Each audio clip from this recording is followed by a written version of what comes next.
Thank you so much for being with us. Hey, we're in Proverbs 31. We're titling this, If Mama Ain't Happy, Ain't Nobody Happy. That's not very good grammar, but it's really a lot of truth here, because this model mom, this virtuous woman, the Proverbs 31 woman, some people call her, is very secure, is very content, is a blessing to her family, and is a blessing to her husband. She's happy, and we're going to explain why here. But verse 23, are we on 23 now? You go ahead and read that. Okay. Her husband is known in the gates when he sits among the elders of the land. Okay, we're going to kind of break this verse down word by word, but we're going to put emphasis on the gates. But I noticed this morning when I looked at that, her husband. Right.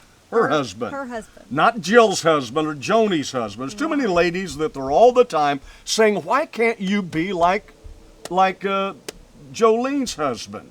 Because he treats her a certain way. Well, we don't have any idea what's going on behind closed doors with Jolene's husband. You So need to quit focus looking. on your husband. And the grass is greener on the other side of the fence, right?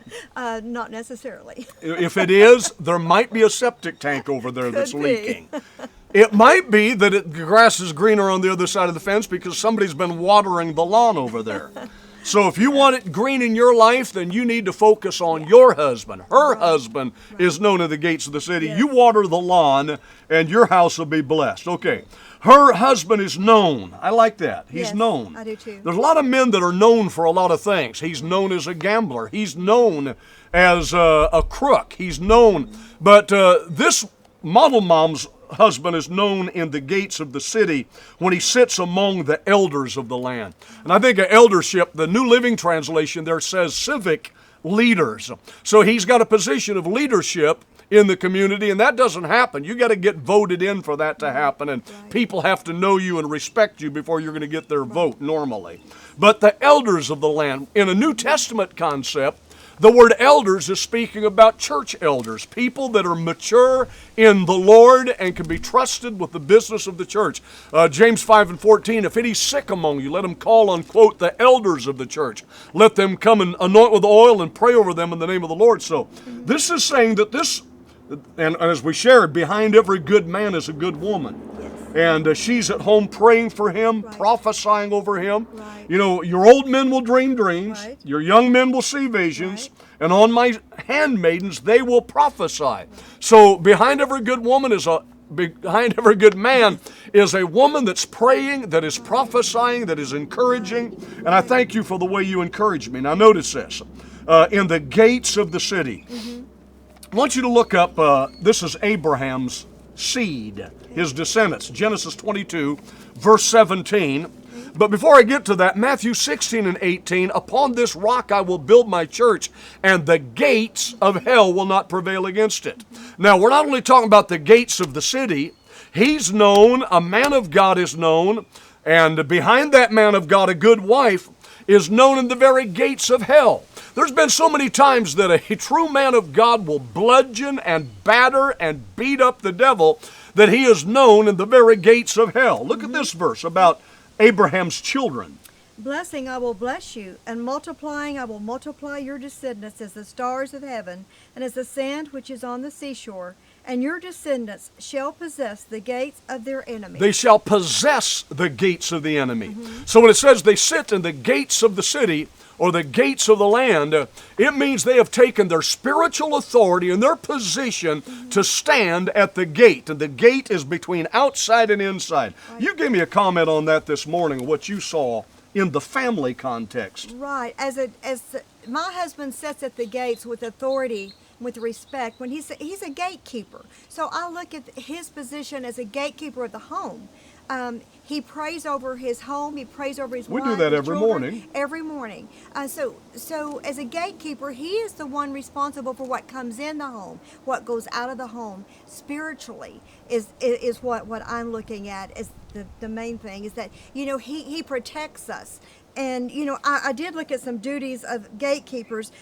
He's an intercessor, pulling down strongholds, which is by spirit-filled prayer. That is great. When your husband is known as a gatekeeper, he sits at the gates, you look at his responsibility at the home, and that is a great sense of protection and security for a woman. The wife doesn't do all the praying. She doesn't do all the praying, no. Most homes, husbands don't even lead the family in a prayer over a meal. Right. So he's an intercessor. What else? Right. And as a spirit-filled leader of his home, he's a spiritual head of his home, he's also a prophetic proclamation. He announces God's purposes. So, you know, even though we all pray for direction, he speaks to the head. He confirms it to us as a wife, and you know, and as partners, and you know, that's important. He's a warrior. He has a warrior's heart, spiritual warfare. He'll go to war for his family, spiritually and physically if he needs to. These are just some of the things that were speaking to my heart, and I kind of just have a list of them here that I look at. You know, he brings forth divine doctrine and government.